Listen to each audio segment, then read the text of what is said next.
नमस्कार. आज आपण एका अशा पुस्तकावर बोलणार आहोत जे केवळ एका क्रिकेटपटूच्या कारकिर्दीबद्दल नाहीये, तर शिस्त, संयम आणि मूल्यांबद्दल बोलतं. अगदी. आपण बोलतोय राहुल द्रविडबद्दल, ज्यांना आपण सगळे द वॉल म्हणून ओळखतो. पण ही भिंत फक्त धावा रोखण्यासाठी होती की त्यामागे अजून काही खोल अर्थ होता? हाच तर महत्वाचा प्रश्न आहे. आज आपल्याकडे ESPN क्रिकेइन्फोवरच्या लेखांचा संग्रह असलेलं राहुल द्रविड टाइमलेस स्टील हे पुस्तक आहे.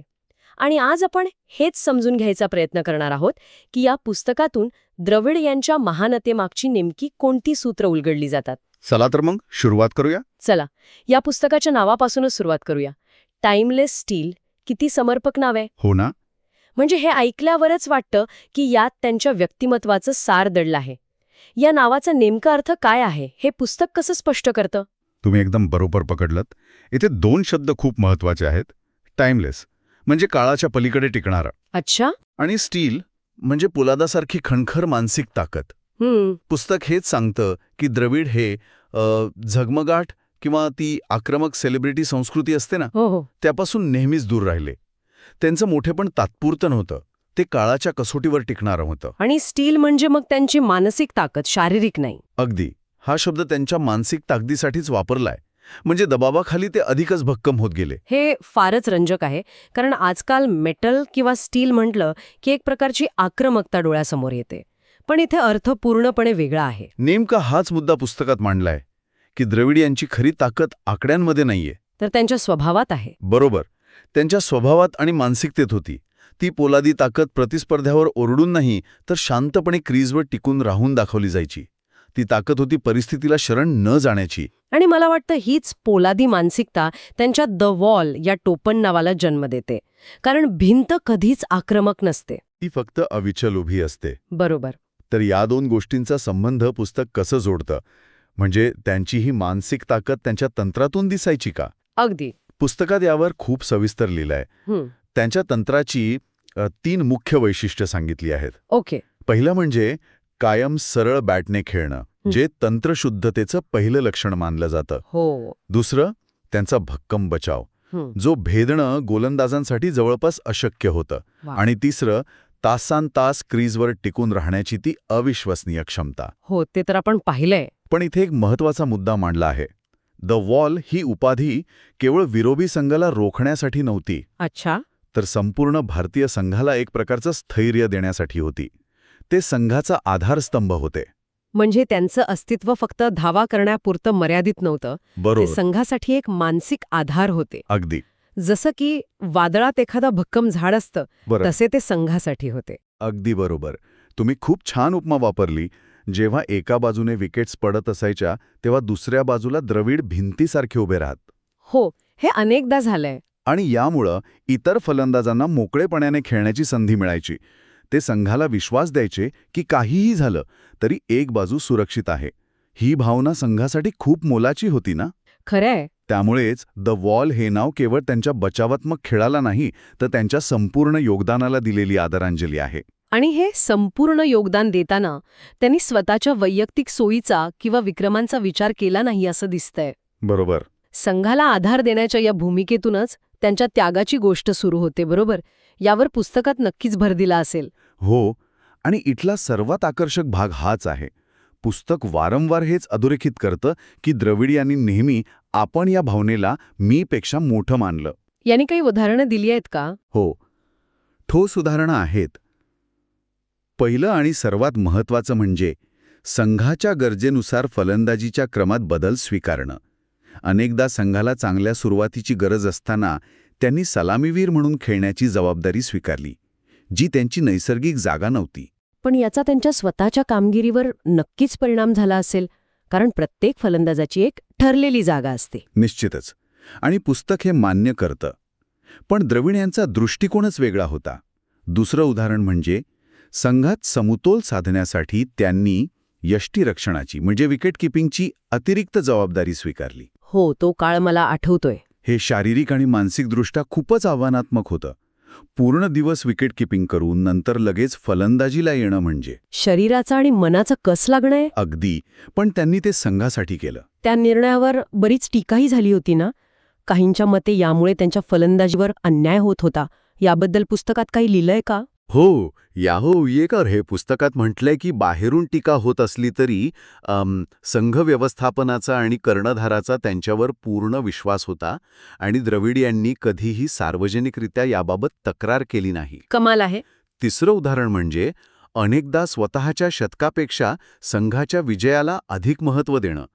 अनेक खेळींमध्ये ते 90 धावांवर असताना संघाच्या गरजेनुसार आक्रमक फटके मारताना बाद झाले, पण त्यांच्यासाठी संघाची स्थिती जास्त महत्त्वाची होती. म्हणजे वैयक्तिक विक्रम हे संघाच्या यशापेक्षा नेहमीच दुय्यम होते. बरोबर, हेच पुस्तक सांगतं. हे ऐकून त्यांच्याबद्दलचा आदर खरंच आणखी वाढतो. पण या त्यागाचं फळ संघाला मिळालं का? विशेषतः परदेशात, जिथे भारतीय संघाची कामगिरी नेहमीच कमकुवत मानली जायची. तुम्ही बरोबर मुद्दा मांडला आणि इथेच द्रविड यांचं खरं मोठेपण दिसतं.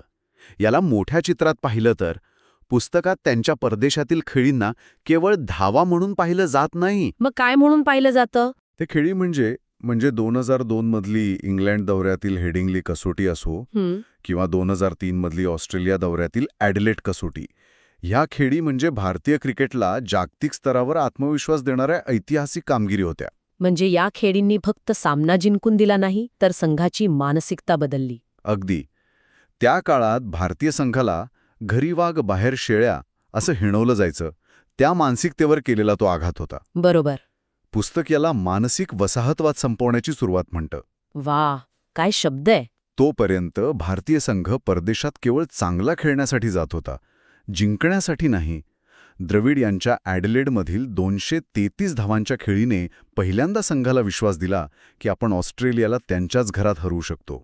खरंय, ती एक धावसंख्या नव्हती. ते एक विधान होतं. ते एक जाहीरनामा होता की भारतीय संघ आता बदलला आहे. मानसिक वसाहतवाद संपवण्याची सुरुवात या एका वाक्याने त्या खेळीचं महत्त्वच बदलून जातं. ती केवळ क्रिकेटपुरती मर्यादित राहत नाही. नेमका हाच मुद्दा आहे. या विजयांमुळे भारतीय संघाला हे जाणवलं की आपण परदेशातही जिंकू शकतो. प्रतिस्पर्धी संघाच्या घरात जाऊन त्यांच्याच गोलंदाजांना त्यांच्याच खेळपट्ट्यांवर निष्प्रभ करून मिळवलेले हे विजय होते. आणि त्यात द्रविड यांनी अनेकदा एका बाजूने किल्ला लढवला. हो, त्यामुळे या खेळी केवळ वैयक्तिक नव्हत्या, तर संघाच्या आणि पर्यायाने भारतीय क्रिकेटच्या मानसिकतेत बदल घडवणाऱ्या होत्या. त्यांनी एक नवा पाया रचला, ज्यावर पुढे जाऊन संघाने मोठमोठ्या इमारती उभारल्या. आणि इतकी मोठी कामगिरी केल्यानंतर साहजिकच त्यांच्याकडे कर्णधारपद आलं. पण कर्णधार म्हणून द्रविड यांची शैली नेहमीच चर्चेचा विषय राहिली. हो, ती गांगुलीसारखी आक्रमक नव्हती किंवा धोनीसारखी कूल नव्हती. त्यांच्या या शांत नेतृत्वाबद्दल पुस्तकात काय निरीक्षणं मांडली आहेत? हा एक महत्त्वाचा आणि थोडा गुंतागुंतीचा मुद्दा आहे. पुस्तक स्पष्ट करतं की ते जास्त बोलणारे नेते नव्हते, तर जास्त ऐकणारे नेते होते. अच्छा. मैदानावर त्यांची देहबोली शांत असायची, पण त्यांच्या डोक्यात रणनीती सुरू असायची. ते तरुण खेळाडूंना समजून घेणारे मार्गदर्शक होते. त्यांना मोकळीक द्यायचे, त्यांच्या चुकांमधून शिकण्याची संधी द्यायचे आणि सर्वात महत्त्वाचं म्हणजे त्यांच्यात अपयश स्वीकारण्याची प्रामाणिकता होती. पण या शांत नेतृत्वाला काही मर्यादा होत्या का? कारण गांगुलीच्या आक्रमकतेमुळे जो बदल झाला, तसा बदल द्रविडच्या काळात दिसला नाही, असं अनेक जण म्हणतात. यावर काही टीकात्मक विश्लेषण आहे का पुस्तकात? हो, आहे. पुस्तक मान्य करतं की त्यांची शैली इन युअर फेस नव्हती. त्यामुळे काही वेळा संघात आवश्यक असलेली ऊर्जा कमी भासायची. 2007च्या विश्वचषकातील पराभव हे त्याचं एक उदाहरण मानलं जातं. हो, तो एक मोठा धक्का होता. पण पुस्तक एक प्रतिवाद मांडतं की द्रविड यांची कॅप्टन्सी ही संघाला स्थिर करण्याची प्रक्रिया होती. गांगुलीने तयार केलेल्या तरुण संघाला परिपक्व करण्याची आणि सचिन, सेहवाग, लक्ष्मण यांसारख्या दिग्गजांना एकत्र सांभाळण्याची जबाबदारी होती. म्हणजे त्यांची शैली वेगळी होती, पण त्या काळात ती गरजेची होती. बरोबर. त्यांचं नेतृत्व खूप गाजलं नाही, पण ते अतिशय प्रभावी आणि सन्माननीय होतं. आपण त्यांच्या खेळाबद्दल, कर्णधार पदाबद्दल बोललो, पण मला सर्वात जास्त उत्सुकता आहे की हा सगळ्याच्या मागे माणूस कसा आहे. कारण मैदानावर इतकं शांत आणि संयमी राहणं सोपं नाहीये. हो, आणि यामुळे एक महत्त्वाचा प्रश्न निर्माण होतो. पुस्तक त्यांना केवळ एक क्रिकेटपटू म्हणून नाही, तर एक व्यक्ती म्हणूनही सादर करतं. त्यांची नम्रता हा गुण वारंवार समोर येतो. ते तर दिसतं त्यांच्या वागण्यातून. एवढं यश मिळवूनही प्रसिद्धीचा झगमगाट त्यांनी स्वतःवर कधीच येऊ दिला नाही. त्यांची बुद्धिमत्ता आणि वाचनाची आवड याबद्दलही पुस्तकात उल्लेख आहे. त्यांचे निर्णय हे नेहमी मूल्यांवर आधारित असायचे. याबद्दल एखादं उदाहरण आहे का पुस्तकात? हो, एकदा एका समारंभात त्यांना मानद डॉक्टरेट पदवी देण्याचं ठरवलं होतं. पण त्यांनी ती नम्रपणे नाकारली. अरे का? कारण त्यांचं म्हणणं होतं की माझ्या नावापुढे डॉक्टर लागावं यासाठी मी मेहनत घेतली नाहीये किंवा संशोधन केलं नाहीये. त्यामुळे ही पदवी स्वीकारणं माझ्या सत्सद बुद्धीला पटणार नाही. हे अविश्वसनीय आहे. ही घटना त्यांच्या प्रामाणिकपणाचं आणि मूल्यांचं उत्तम उदाहरण आहे. आजच्या जगात जिथे लोक मान सन्मानासाठी काहीही करतात, तिथे असा विचार करणं हेच त्यांच्या मोठेपणाचे लक्षण आहे. अगदी. प्रसिद्धीपासून दूर राहण्याची वृत्ती हा त्यांच्या स्वभावाचा एक अविभाज्य भाग आहे. पुस्तकात एक सुंदर निरीक्षण आहे काय? की त्यांचं व्यक्तिमत्व हे भारतीय मध्यमवर्गीय मूल्यांचं प्रतिबिंब आहे, जिथे कठोर परिश्रम, प्रामाणिकपणा आणि कुटुंबाला महत्त्व दिलं जातं. ते एक ग्लोबल सुपरस्टार होते, पण त्यांची मुळं जमिनीशी जोडलेली होती. तर मग या सगळ्याचा अर्थ काय? राहुल द्रविड, टाइमलेस स्टील या पुस्तकातून मिळणारा अंतिम संदेश काय आहे? या सगळ्या विश्लेषणातून आपण काय घेऊन जावं? या पुस्तकातून हे स्पष्ट होतं की खरं महानपण केवळ विक्रमांवर किंवा आकड्यांवर अवलंबून नसतं. ते तुम्ही निर्माण केलेल्या विश्वासावर आणि जपलेल्या मूल्यांवर अवलंबून असतं. द्रविड यांची कारकीर्द ही नाट्यमय घटनांपेक्षा किंवा वादविवादांपेक्षा जास्त सूक्ष्म, खोल आणि विचार करायला लावणारी आहे. त्यांचं क्रिकेट म्हणजे एक प्रकारचं ध्यान होतं. खूप छान. ते दाखवून देतात की शांत राहून प्रसिद्धीच्या मागे न लागताही शिखरावर पोचता येतं. आणि म्हणूनच हे पुस्तक केवळ क्रिकेटप्रेमींसाठी नाही, तर शिस्त, संयम आणि दीर्घकालीन यशावर विश्वास ठेवणाऱ्या प्रत्येकासाठी प्रेरणादायी आहे. बरोबर. आणि यातूनच एक शेवटचा विचार मनात येतो. बोला.